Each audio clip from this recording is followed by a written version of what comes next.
ये राहुल गांधी की दीदी है, राहुल गांधी वाली दीदी, राहुल गांधी। ज्योतिरादित्य सिंधिया जब तक कांग्रेस में थे तब तक उनको मुख्यमंत्री पद नहीं मिल रहा था। भाजपा ने उन्हें लालच दिया कि आइए हमारे पास पद है, अपने 22 विधायक लेके चल दिए। भाजपा क्या करती है, उन्होंने अपनी वॉशिंग मशीन और पद का लालच का स्कीम बना रखा है। और आप ईडी की बात करते हो, जिनके घर भी ईडी जा रही है उनके घर के पैसा नहीं पकड़ा रहा।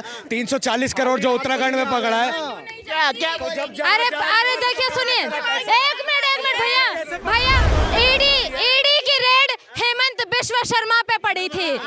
2 साल तक उनके ऊपर कानूनन कार्रवाई चली। जैसे ही वो भाजपा में शामिल हुए, भाजपा वॉशिंग मशीन से उनके घोटाले धुले। जिसने राहुल गांधी का नाम पप्पू दिया उसे ही कांग्रेस ने अपनी पार्टी में रख लिया। सिद्धू ने क्यों? चलिए छोड़िए, एक बात बताइए, अभी का उदाहरण ले लीजिए। नीतीश कुमार को बीजेपी इतना बोलती थी, गिरिराज सिंह तो 2 दिन पहले बोल रहे थे कि भाजपा के दरवाजे बंद है, उनको क्यों बीजेपी ने अपने पास ले लिया? बोल रहे हैं कि अग्निवीरों के साथ सरकार छलावा कर रही है, 4 साल बाद लात मार के निकाल देगी, ऐसा बोले। राहुल गांधी जी ने ऐसे अपने मन से तो बोला नहीं, बोला है बयान। सुनिए, राहुल गांधी जी छत्तीसगढ़ में युवाओं से मिले और युवाओं के मन की बात पढ़ी। युवा उनके सामने रो रहे थे, जो जनता जिसको वोट करेगी वही आएगी। जनता बीजेपी को वोट कर रही है, राम के नाम पे वोट कर रही है, विकास के नाम पे रोड पे वोट कर रही है, एम्स पे वोट कर रही है। दोनों राह से है। मोदी जी को राम के नाम पे वोट कर रहे हैं ना, तो वही मोदी जी ना, वही मोदी जी अजमेर रहीम वाले राम के दर्शन करने क्यों नहीं जा रहे? अरे भाई साहब बात सुनिए, राम को जो काल्पनिक बोलेगा उसको हम वोट नहीं करेंगे। हम जो राम के साथ है उसको वोट करेंगे। हमारी सिंपल बात है, ये जनता की बात है। कांग्रेस ने काल्पनिक जब बोला राम को तो वो तो गलत है, उसको क्यों वोट दे? हम उसको तो हम जड़ से मिटा देंगे। अयोध्या जा रहे हैं, कभी द्वारका जा रहे हैं, कभी 70 साल में कौन गया? एक ये नेता सा है जो हिंदुत्व को आगे बढ़ा रहा है। मंदिर जा रहे हैं, वो तो हर गांव में जाके न्याय यात्रा वो निकाल। न्याय यात्रा नहीं है, वो अब खत्म यात्रा है। अभी उन्होंने बनारस में राहुल गांधी ने बोला कि यहाँ का युवा सड़कों पे दारू पी के लौट रहा है, गजेड़ी हो गया। वो कौन सा नशा करके बोला?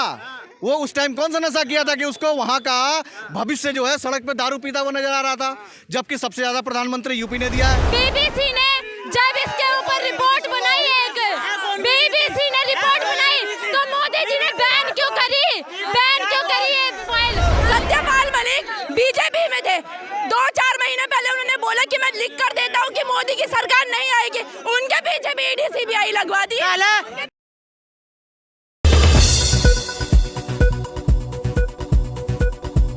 क्या कह रही थी, बीजेपी क्यों नहीं आनी चाहिए? बीजेपी की मैंने तो कहा ही नहीं बीजेपी नहीं आनी चाहिए। बीजेपी जो जनता जिसको वोट करेगी वही आएगी। जनता बीजेपी को वोट कर रही है, राम के नाम पे वोट कर रही है, विकास के नाम पे रोड पे वोट कर रही है, एम्स पे वोट कर रही है। दोनों राह से है। हाँ तो क्या हुआ? तो उससे क्या हो गया? मोदी जी को राम के नाम पे वोट कर रहे हैं ना, तो वही मोदी जी ना, वही मोदी जी अजमेर रहीम वाले राम के दर्शन करने क्यों नहीं जा रहे? अरे भाई साहब बात सुनिए, आप बात सुनिए, रहीम वाले क्यों नहीं? राम को जो काल्पनिक बोलेगा उसको हम वोट नहीं करेंगे। हम जो राम के साथ है उसको वोट करेंगे। हमारी सिंपल बात है, ये जनता की बात है। राम को जो साथ देगा, राम के साथ जो रहेगा उसको वोट देंगे। कांग्रेस ने काल्पनिक जब बोला राम को तो वो तो गलत है, उसको क्यों वोट दे? हम उसको तो हम जड़ से मिटा देंगे। राम के मुद्दे पे वोट दो, बेरोजगारी का मुद्दा भी तो मुद्दा है, महंगाई का मुद्दा भी तो ये बताओ, बेरोजगारी मुद्दा है। जीडीपी कितनी है? 10 से 5 आ गई जीडीपी ग्रोथ दुनिया में सबसे ज्यादा है। रोड आज रिकॉर्ड तोड़ उसमें बन रही है, 42 किलोमीटर पर डे रोड बन रही है, तो वो बड़ी बात नहीं है क्या? अयोध्या जा रहे हैं, कभी द्वारका जा रहे हैं, कभी तो क्यों नहीं जाएंगे? हिंदुस्तान है, हिंदू का देश है, कब करें? आप बता दो, तो ये विकास नहीं हो रहा कि रोड बन रहा है, तो वो क्यों? बता दो 70 साल में कौन गया? एक ये नेता सा है जो हिंदुत्व को आगे बढ़ा रहा है। मंदिर जा रहे हैं, वो तो हर गांव में जाके न्याय यात्रा वो निकाल। न्याय यात्रा नहीं है, वो अब खत्म यात्रा है। मैं आपको बता रहा हूँ, राहुल गांधी अभी तक क्या था, यूपी में 80 सीट में एक टाइम था जो कांग्रेस 69 सीट जीती थी, एक सीट कोई और जीता था। कल बोल रहे एक सीट सुन लीजिए, एक सीट अब कांग्रेस जीतेगी, बाकी 69 सीट बीजेपी जीतेगी। कल बोल रहे कि अग्निवीरों के साथ सरकार छलावा कर रही, 4 साल बाद लात मार के निकाल देगी, ऐसा बोले। लात मार के नहीं निकाल देगी, वो इस हिसाब से तैयार कर रही है कि हमारा सेकंड लाइन तैयार हो। आप बाकी देशों के सैनिकों को देखिए कैसे तैयार किया जाता है। तो क्या कहेंगे अग्निवीरों के ऊपर ऐसा बयान ठीक है राहुल गांधी का कि लात मार के 4 साल बाद सरकार निकाल देगी? पप्पू क्या ही बोल सकता है, पप्पू क्या ही बोल सकता है, इसके अलावा पप्पू कुछ और नहीं बोल सकता, पप्पू यही बोल सकता है। राहुल गांधी जी ने ऐसे अपने मन से तो बोला नहीं, बोला है बयान। सुनिए, राहुल गांधी जी छत्तीसगढ़ में युवाओं से मिले और युवाओं के मन की बात पढ़ी, युवा उनके सामने रो रहे थे, तो उसके बाद मोदी जी क्या करेंगे? राहुल गांधी मन की बात मोदी जी हाँ, तो हर दिन मन की बात पढ़ते हैं, वो क्या पढ़ रहे हैं भाई? आप युवाओं के अभी उन्होंने बनारस में राहुल गांधी ने बोला कि यहाँ का युवा सड़कों पे दारू पी के लौट रहा है, गजेड़ी हो गया। वो कौन सा नशा करके बोला? वो उस टाइम कौन सा नशा किया था कि उसको वहां का भविष्य जो है सड़क पे दारू पीता हुआ नजर आ रहा था, जबकि सबसे ज्यादा प्रधानमंत्री यूपी ने दिया है। आप बताओ मुझे। लेकिन ये भी तो सत्य है, मोदी जी को ईडी ईवीएम जिता रही है। बिल्कुल नहीं, बिल्कुल नहीं। जहाँ पे एक नेता का नाम गिना दो, भाजपा का एक नेता का नाम गिना दो जिसके घर ईडी गई। अरे आप जो बोल रहे हो ना ईवीएम की बात, ईवीएम से फिर पंजाब में सरकार कैसे बन गई?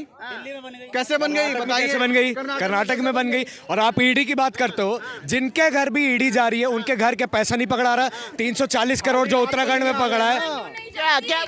अरे देखिए, सुनिए, एक मिनट भैया, ईडी की रेड हेमंत बिश्व शर्मा पे पड़ी थी। 2 साल तक उनके ऊपर कानूनन कार्रवाई चली। जैसे ही वो भाजपा में शामिल हुए, भाजपा वॉशिंग मशीन से उनके घोटाले धुल गए। उसके पहले केस बंद हो चुका रहा हेमंत बिश्व शर्मा का। उसके पहले जैसे ही बीजेपी से पहले ही आने में उनका केस बंद हो चुका था हेमंत बिश्व शर्मा। 2018 में बंद हुआ है, जाके पढ़िए, थोड़ा प्रमाण है मेरे पास। दिखाइए प्रमाण। 2018 में पूरे प्रमाण दिखाइए, प्रमाण दिखाइए। अच्छा, जितने बेईमान नेता बीजेपी में आएंगे वॉशिंग मशीन में धुल के साफ हो जाएंगे। धुलना चाहिए, धुलना चाहिए। बीजेपी धुल रही है सबको। हाँ, धुल गई। आप मान रहे हो भ्रष्टाचारी? धुलना चाहिए। ये एक मिनट, ये टेक्निक, इतनी बड़ी टेक्निक अगर सबको आती तो बाकी लोग कांग्रेस में क्यों नहीं चले जा रहे हैं? एक बात मैं बोलूं, क्यों नहीं चले जा रहे हैं? भ्रष्टाचारियों को लेके मैं वही बोल रहा हूँ, मैं भ्रष्टाचारियों को लेने की बात नहीं कर रहा हूँ। देखिए, ज्योतिरादित्य सिंधिया जब तक कांग्रेस में थे तब तक उनको मुख्यमंत्री पद नहीं मिल रहा था। भाजपा ने उन्हें लालच दिया कि आइए हमारे पास पद है, अपने 22 विधायक लेके चल दिए। भाजपा क्या करती है, उन्होंने अपनी वॉशिंग मशीन और पद का लालच का स्कीम बना रखा है। यदि कोई पद पे ना जाए तो उसको करेंगे वॉशिंग मशीन में डाल। ये बात बता लिया भैया, ये भी ये सबसे जो पार्टी आज छोड़ के आ रहे हैं वो क्या ईमानदार है? अपनी जीवा जो नहीं देखते क्या, अपनी इच्छा शक्ति को नहीं जाते कि किसी को कहने पे बीजेपी में चले जाएंगे। भैया अपनी वो छोड़ के आते हैं, देश के कारण आ रहे हैं। जो मोदी जी देश के लिए काम कर रहे हैं, कारण आ रहे हैं, स्वार्थ के कारण आ रहे हैं, कुर्सी के कारण, स्वार्थ का कारण भी आ रहे हैं, देश के कारण। इस तरह सिंधिया कांग्रेस छोड़ के क्यों आए? ये तो आप किसने? स्वार्थ के कारण ही आए ना, कुर्सी के कारण ही आए ना। अरे वहाँ पे उनको घुटन हो रहा था। अब उसको सुनो, मैं आपको बताता हूँ क्या घुटन हो रहा था, आपको बताता हूँ। ज्योतिरादित्य सिंधिया कहते थे पहले अपनी स्पीचों में कि क्या नाम है, हम जब तक है पिछलग्गू नहीं बनेंगे भाजपा के, भाजपा में नहीं जाएंगे। जैसे ही देखा कि हमारे पास पद आ रहे हैं, लालच दिया, वॉशिंग मशीन में डाला, उसके बाद फट करके भाग गए 22 विधायक। जिसने राहुल गांधी का नाम पप्पू दिया उसे ही कांग्रेस ने अपनी पार्टी में रख लिया। सिद्धू ने क्यों? सिद्धू को क्यों लाई पप्पू बना दिया जिसने? अरे सिद्धू तो दल बदलू, पलटू राम वो भी है, सिद्धू खुद दल बदलू है। सिद्धू को एक बात बताइए, चलिए छोड़िए, एक बात बताइए, अभी का उदाहरण ले लीजिए। नीतीश कुमार को बीजेपी इतना बोलती थी, गिरिराज सिंह तो 2 दिन पहले बोल रहे थे कि भाजपा के दरवाजे बंद है, उनको क्यों बीजेपी ने अपने पास ले लिया? अरे सुन तो ले, कांग्रेस में जितने भी घोटाले साबित हुए, कांग्रेस सरकार में साबित हुए, तो बीजेपी की सरकार नहीं थी ना तब। अब बीजेपी की सरकार है, कांग्रेस वाले साबित करे ना कोर्ट में। अरे सुन तो ले, साबित करना कोर्ट में, कांग्रेस पे घोटाले साबित हुए। अरे सुने, अरे रुको, सुन, रुको, मेरी बात सुन पहले, रुक, ना रुक। कांग्रेस की सरकार थी, बीजेपी की सरकार नहीं थी।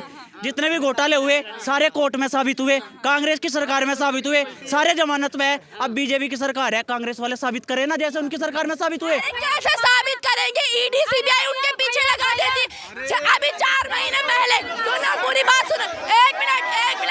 ये कह रहे हैं कांग्रेस के शासन में, ये कह रहे हैं कांग्रेस के शासन में पीवी नरसिम्हा राव जो कि कांग्रेस के थे, उस टाइम भी कांग्रेस के बंदे आरोपी घोषित हो रहे थे। ये कह रहे हैं जिसकी सरकार होती है उसकी पलटी मारती है। नरसिम्हा राव जी भी जो कांग्रेस के थे वो खुद ही कांग्रेस के बंदों को अंदर ढकेल रहे थे।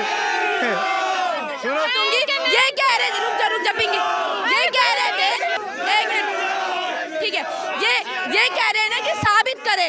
सत्यपाल मलिक जी बीजेपी में थे ना, अभी कुछ दिन पहले ये साबित करने की बात कर रहे हैं ना, ये साबित करने की।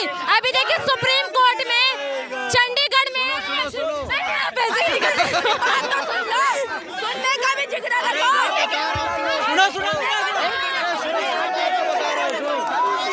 सुनो 2002 में जब गुजरात में दंगा हुआ, अरे सुनना, एक मिनट,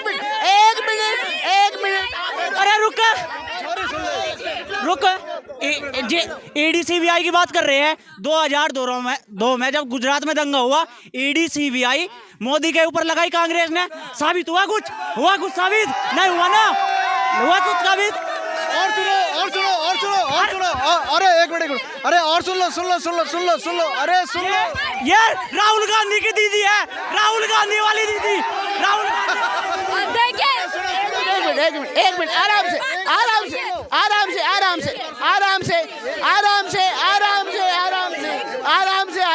सवाल नहीं भाई साहब, एक मिनट।